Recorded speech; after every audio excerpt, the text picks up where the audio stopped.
అందరికీ నమస్కారం. భాస్కర్ కిల్లి ఛానల్‌కి స్వాగతం. బెంగాల్‌లో ఏం జరుగుతుందో మనందరం కూడా చూస్తున్నాం.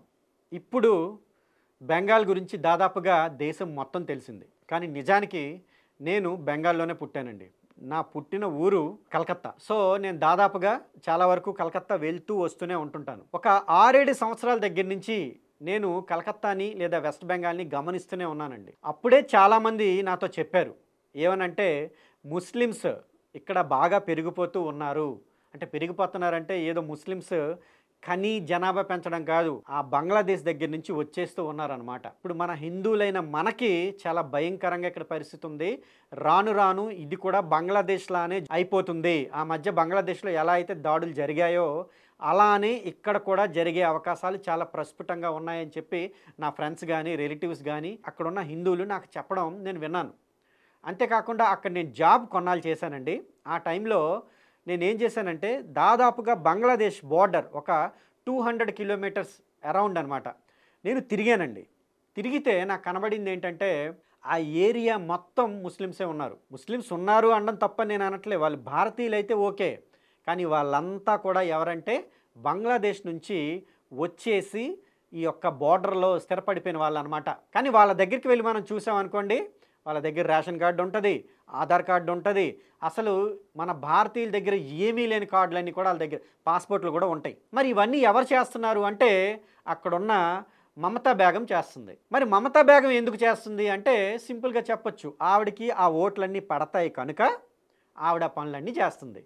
ఓటు బ్యాంక్ రాజకీయాల కోసం ఆవిడ అక్కడున్న ముస్లింలందరినీ కూడా పెంచి పోషిస్తుంది. ఇంతేనా?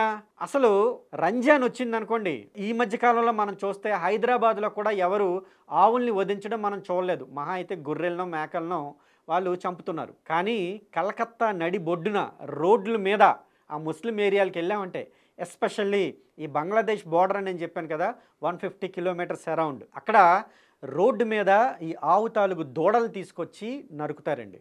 నరికి వాటి తాలూకు మాంసం అనేది అమ్మడం కానీ తినడం కానీ చేస్తారు బహిరంగంగా. కానీ ఒక్కడు కూడా అక్కడ మాట్లాడే పరిస్థితి లేదు. మాట్లాడితే వాళ్ళైనా చంపేస్తారు, లేదంటే ప్రభుత్వం దగ్గర నుంచి ఎటువంటి సపోర్టు ఉండదు. అది చూసిన తర్వాత నాకు ఎంత బాధ కలిగిందంటే అంత బాధ కలిగింది. దాదాపుగా ఇలాంటి పరిస్థితులు నేను కలకత్తాలోనే చూశానండి. వెస్ట్ బెంగాల్‌లోనే చూశాను. ఇండియా మొత్తం మీద ఇంకెక్కడ కూడా లేవు అని నేను అనుకుంటున్నాను. మరి ఇంత దారుణంగా అది తొగ్లకిస్తాన్ అయిపోయింది అంటే మమతా బేగం చేస్తున్న పనే. అయితే ఇక్కడ ఈ తాలూకు సెక్యూరిటీ ఇష్యూస్ వస్తున్నాయి కదా, ఇవన్నీ ఎవరు చూడాలి అంటే కేంద్ర బలగాలు చూడాలి. మరి కేంద్ర బలగాలు చూస్తున్నాయా? ఇంతమంది దారుణంగా వచ్చేస్తూ ఇంతమందికి అక్కడున్న మమతా బేగం మన తాలూకు ప్రభుత్వానికి సంబంధించిన కార్డులన్నీ ఆధార్ కార్డు, రేషన్ కార్డు అన్నీ ఇచ్చేస్తుంటే కేంద్ర బలగాలు ఏం చేస్తున్నాయి? మరి వాళ్ళు ఎందుకు మాట్లాడడం లేదు? ఇక్కడ ఒక్క దగ్గరే కాదు, ఢిల్లీలో కూడా మేము చూసామండి. ఢిల్లీలో కూడా మేము స్వయంగా హిందువులు అంటే పాకిస్తాన్‌లో ఈ ముస్లింలు గోల పడలేక భారతదేశంలోని ఢిల్లీ వచ్చి వాళ్ళంతా కూడా చాలామంది స్థిరపడిపోయారు. అయితే వాళ్ళందరి దగ్గర కూడా పాకిస్తాన్ నుంచి ఇండియా వచ్చిన వీసాలు అనేవి ఉన్నాయి. కానీ కొంచెం అటువైపు చూస్తే ఈ యొక్క రోహింగ్యాలు కానీ, లేకపోతే పాకిస్తాన్ నుంచి, లేకపోతే బంగ్లాదేశ్ నుంచి వచ్చి స్థిరపడిపోయిన ఎంతోమంది ముస్లిమ్స్ అక్కడ మనకు కనబడతారు. వాళ్ళందరికీ కూడా అప్పట్లో ఆప్ గవర్నమెంట్ ఉండేది. వాళ్ళందరికీ స్థిరమైన నివాసాలు ఇచ్చింది. చాలామందికి ఏసీలు ఉన్నాయి, చాలామందికి మంచి రోడ్లు ఉన్నాయి, చాలామందికి కార్లు కూడా ఉన్నాయి. అలా నేను ఇందాకే చెప్పినట్టు ఆధార్ కార్డు ఇవన్నీ కూడా ఆటోమేటిక్గా ఉన్నాయి. మరి ఢిల్లీలోనే ఇవన్నీ జరుగుతున్నా ఢిల్లీలో కనీసం బీజేపీకైనా పోనేమైనా వాళ్ళు ఓటు బ్యాంకులో కింద ఉంటారా అంటే ఉండరు. అయినా కూడా కేంద్ర బలగాలు ఏం చేస్తున్నాయంటే ఎవరికి తెలీదు. చూసి చూడనట్టు వదిలేస్తున్నాయి. మరి కనీసం వాళ్ళకి ఓటు కూడా వాళ్ళు బీజేపీకి వెయ్యినప్పుడు మరి వాళ్ళు ఎందుకు చూసి చూడనట్టు ఉంటున్నారు? వాళ్ళు ఏమైనా ఇటుపక్క ఆప్కి కానీ లేకపోతే అటుపక్క మమతా బేగంకి కానీ భయపడుతున్నారా?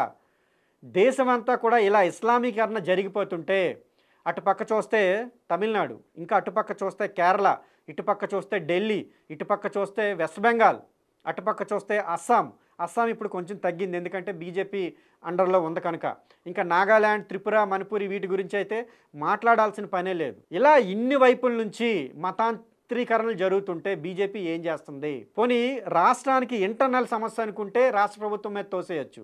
వేరే దేశం నుంచి అంతమంది వచ్చి ఇక్కడ స్థిరపడుతుంటే ఆ సమస్య ఎవరిది? ఇటు కేంద్రానిదా లేక అటు రాష్ట్రానిదా? మరి కేంద్రం ఎందుకు చూసి చూడనట్టు వదిలేస్తుంది? ఇదంతా కూడా నేను 7 ఇయర్స్ బ్యాకే గమనించానండి. ఇప్పుడు దాని తాలూకు ఫలితం అనేది మనకు కనబడుతుంది. నేను రాసిస్తాను, మరొక 10 సంవత్సరాల్లో వెస్ట్ బెంగాల్ బంగ్లాదేశ్గా మారబోతుంది. కాశ్మీర్ కన్నా దారుణమైన ఫలితాలు అనేవి అక్కడ రాబోతున్నాయి. మరిన్ని దారుణమైన సంఘటనలు అక్కడ జరగబోతున్నాయి. అంతేకాకుండా రాజకీయ పరంగా కూడా బీజేపీ వ్యూహాత్మకమైన తప్పిదాలు చేస్తుంది. భారతదేశం అంతా ఒకవైపు ఉంటే బెంగాల్లో ఉండే వాళ్ళు ఒకవైపు, వాళ్ళు సింగిల్గా ఉంటే మంచిగానే ఉంటారు, కానీ గ్రూప్గా ఉన్నారనుకోండి వాళ్ళు టెర్రరిస్టుల కన్నా దారుణంగా ఉంటారు బెంగాలీస్. అందులోనూ వాళ్ళు తురకలయ్యారనుకోండి ఇంకా అసలు చెప్పనే అవసరం లేదు. వాళ్ళు ఎంత భయంకరంగా ఉంటారంటే అంత భయంకరంగా ఉంటారు. అక్కడ బీజేపీ చేసే స్ట్రాటజీస్ అనేవి డిఫరెంట్గా ఉండాలి.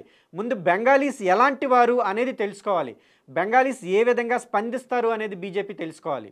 ఎలా అయితే ఈస్టర్న్ తాలూకు స్టేట్స్కి ఆర్ఎస్ఎస్ని పంపి అక్కడ జనాలు ఎలా ప్రతిస్పందిస్తారు, ఎలా ఉంటారు అనేది ముందుగా చూసి ఆ తర్వాత బీజేపీ ఎలా అయితే అక్కడ రాజకీయాల్లో అరంగేట్రం చేసిందో అలాంటి స్ట్రాటజీస్ బెంగాల్లో చేస్తే తప్ప బెంగాల్లో అధికారంలోకి రావడం అనేది బీజేపీ ఎప్పటికీ జరగని పని. అది తెలుసుకోలేక మాత్రమే బీజేపీ ఎప్పటికీ కూడా వెనకడుగేస్తుంది. బెంగాల్లోకి వెళ్ళి జై శ్రీరామ్ అంటే ఎవడు కూడా ప్రతిస్పందించడు.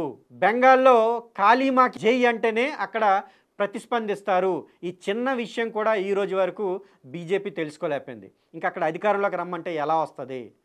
కనుక ఇవన్నీ కూడా దృష్టిలో పెట్టుకోవాలి. వీటన్నిటి మీద కూడా వర్క్ చేయాలి.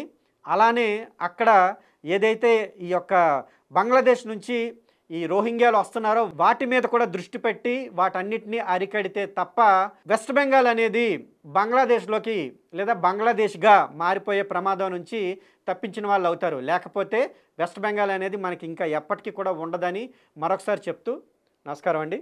జై హింద్.